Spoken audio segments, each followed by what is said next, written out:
Welcome everyone for another problem discussion. This is the 29th problem in M1 version of IOQM 2025. This happened recently, last week. So this is about combinatorics. We are having some color configurations. You have to find the largest value of a configuration so that such a coloring is not possible. So what's the condition?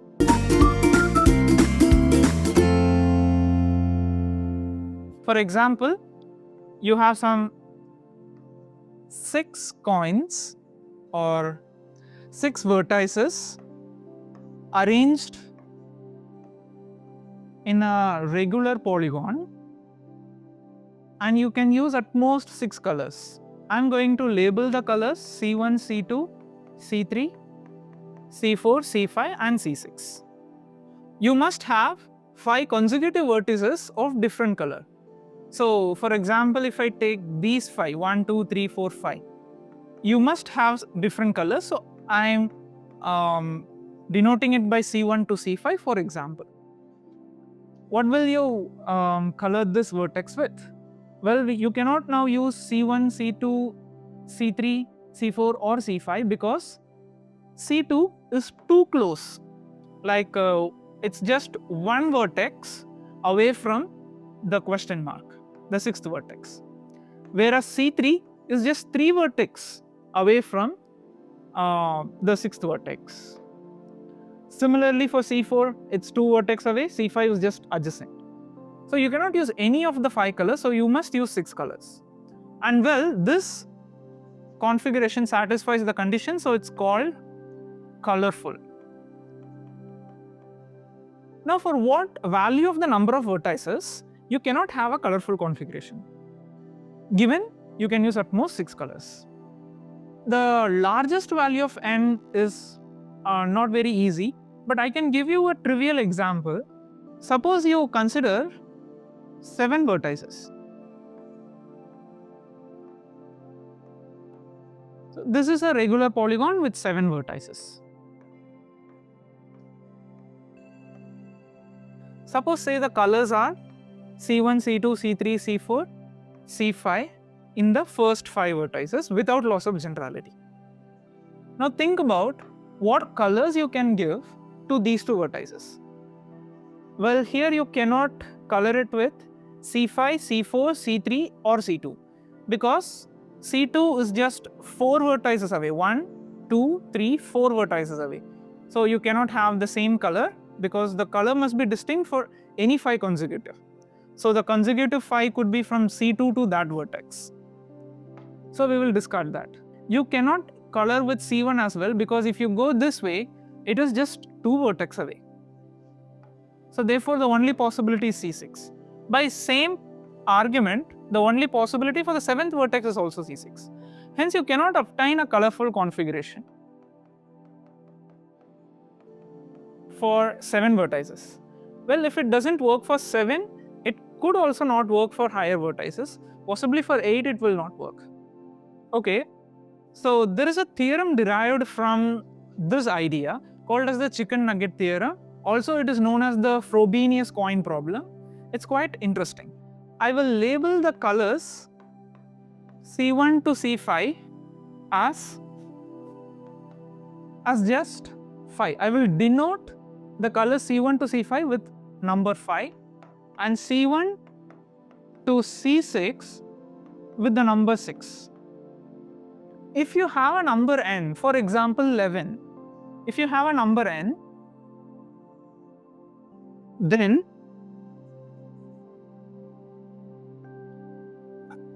and if it can also be covered with 5s and 6 as represented here, then it is colorful configuration. The reason is that if you place C1 in the next 6, I'm going to start with C1 from the very beginning. So which means the end of this is going to be C6. So you could see that there is a nice chain formed with 5 and 6 chains. So using these as building blocks of our colors, you can color 11 or for example 5 plus 6 plus 6. which is 17. So all numbers that can be written as some sum of 5s and 6 can be colored using these 5 and 6 chains and built. So the next question, what kind of numbers cannot be written as sum of few 5s and 6? Let's take as an example 18. Can you write 18 as sum of 5s and 6? Yes. 5 times 0 plus 6 times 3. That's possible. Can you write 13? Well, if I write 5 times 1, I'll be left off with 8, but I cannot represent 8 as a multiple of 6. If I write 5 times 2, then I will be left with 3, but I cannot express it as a multiple of 6. If I write 5 times 0, it will clearly not work. It is going to be 6 times some fraction. So it's never possible to represent 13 as sum of 5s and 6. So we are interested in these numbers. Can we represent such numbers? Can we color the regular polygon containing those many number of vertices using at most 6 colors? At first, I have to find the numbers that are not possible to be represented. So that's where it gets more interesting. Suppose I consider 6 times 0, 6 times 1, 6 times 2, 6 times 3, 6 times 4. Then what's the remainder of each of it when divided by 5? 6 times 0, the remainder is 0. 6 times 1, the remainder is 1. 12, 2, 18, 3, and 24, 4. These are the respective remainders when I divide by 5. Why are we interested in this? Well, the first number that leaves a remainder of 4 when divided by 5, that can be represented as some sum of 5s and 6, is going to be 24. It is like 6 times 4. You see, for such number, you can have as many 5s just to accommodate its quotient, but its remainder only comes through some multiple of 6, because the multiple of 5 will always leave a remainder of 0 when divided by 5. So in order to accommodate this remainder, I have to invoke the multiple of 6, and the least multiple of 6 that leaves a remainder 4 is 6 times 4. So 24 can be represented, and 24 minus 5, the number 24 minus 5, which still leaves a remainder of 4 when divided by 5, cannot be represented because the least multiple of 6 that leaves a remainder 4 is 24. Alright, by the similar argument, you can also think of numbers that leave remainder 3 when divided by 5, like 5k plus 3. How can I represent 5k plus 3? You can add as many 5s in order to accommodate the quotient, like the value of k. In order to accommodate the number 3, you need to invoke this, the multiple of 6 basically. And the least number is 6 3s are 18. That is 6 times 3. So what about number which leaves remainder 3 when divided by 5 but less than 18? So for example, 18 minus 5, that's the largest one I could think of. That's 13. So this is why I even gave you an example of 13 previously. It cannot be represented because it leaves remainder 3, yet it is less than 6 times 3. So in this list, you could see 13 cannot be represented, 8 cannot be represented, and some smaller numbers as well. Over here, 19 cannot be represented, and 19 minus 5, 14 cannot be represented, and some smaller numbers. Same goes here.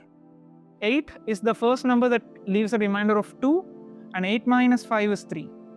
Even here it's 6 minus 5, that is 1, and so on. In this list, clearly 19 is the largest number that cannot be represented as some sum of 5s and 6. So therefore, we need to work on the number n equal to 19. What about the 19 vertices that are used to form a 19 regular gon?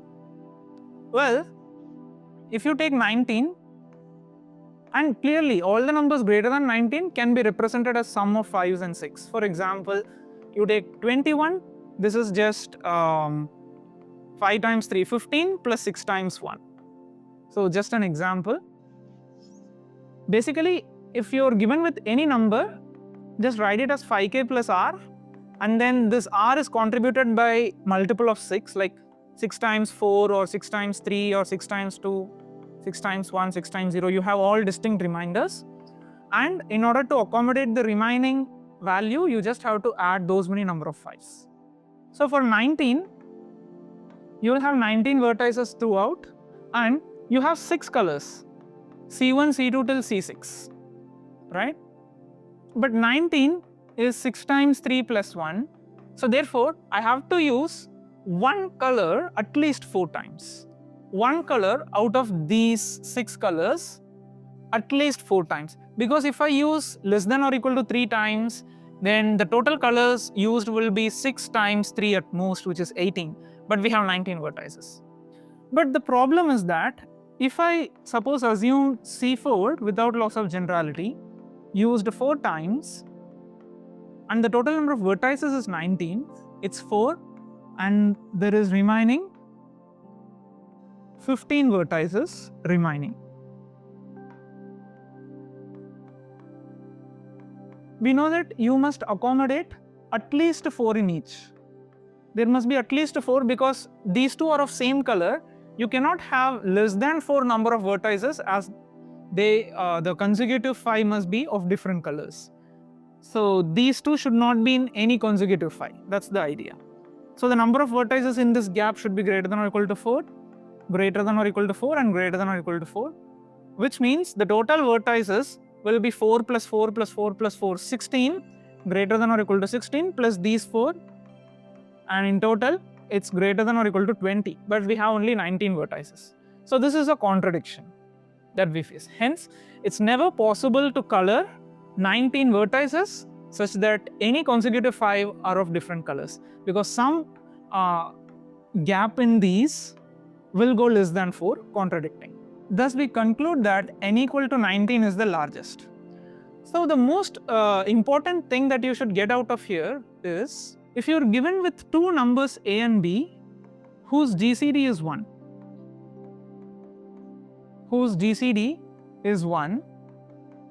then what are all the numbers that can be represented as sum of some sums of a's and b's?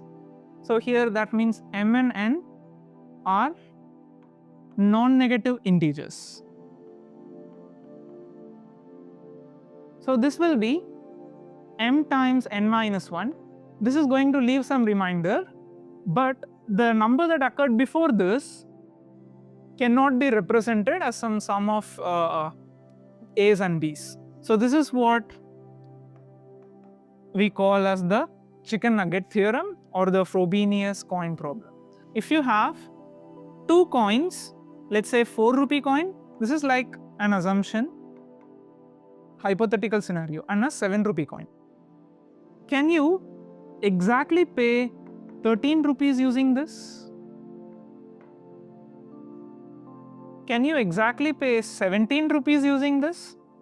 What's the maximum value that you cannot exactly pay?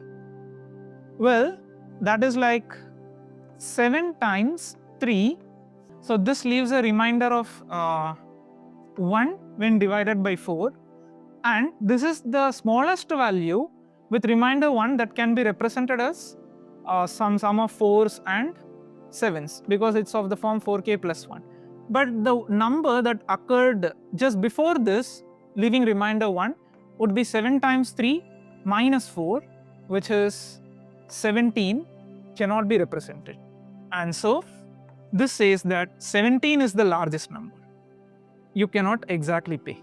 I hope you enjoyed this. You can share your solution in the comment box. Thank you for watching, everyone. Bye.